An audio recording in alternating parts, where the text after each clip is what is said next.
This is the second video of the LinkedIn Automation Lead Generation course.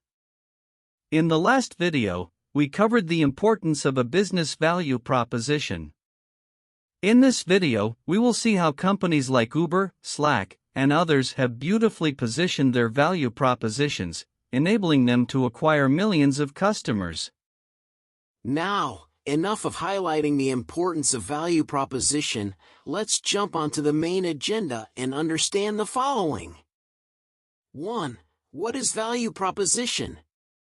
2. How to create a value proposition. 3.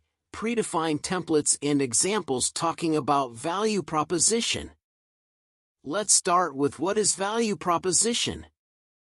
It defines why the buyer needs your product or services. It sounds simple, but many businesses fail by not understanding the exact need of having a defined value proposition. Simply, it's one of the main factors that can either make the deal or break the deal.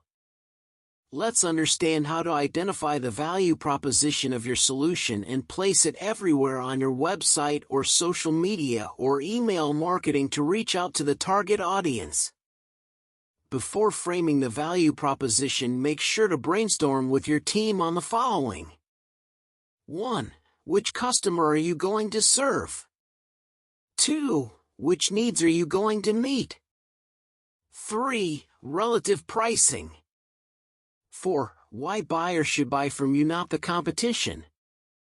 Now, to help you build the value proposition using the above pointers, let us review value proposition positionings of top companies.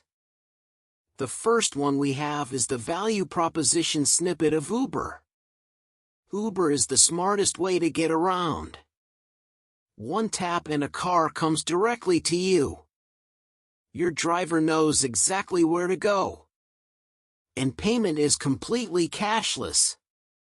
Now, as a customer who is looking to plan a trip, the last thing they want is to guide the person where to go, not sure by when they would be dropping you, and end of the drive they might ask you for a payment to which you never agreed. The same has been highlighted by Uber, that we know your pain and we have the exact solution. Second, we have is Slack.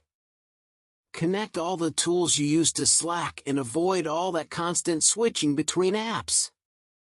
Set up your integration so that you get all your notifications directly within Slack, from support requests, code check-ins, and error logs for sales leads, all of them searchable in one central archive.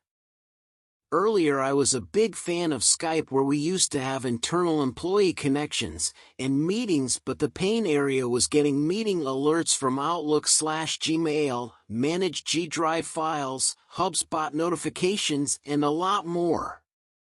This is where Slack's value proposition comes in, where they provide a single point of contact by integration with the technology stack and provide everything on a single platform. Slack has 18 million daily active users, and 156,000 organizations use the app in just 9 years of its launch. That's the impact we are talking about when you position your product in terms of the value proposition. Now we have perfectly positioned our product, let's figure out in the next video the important teams and tools required to build a successful business.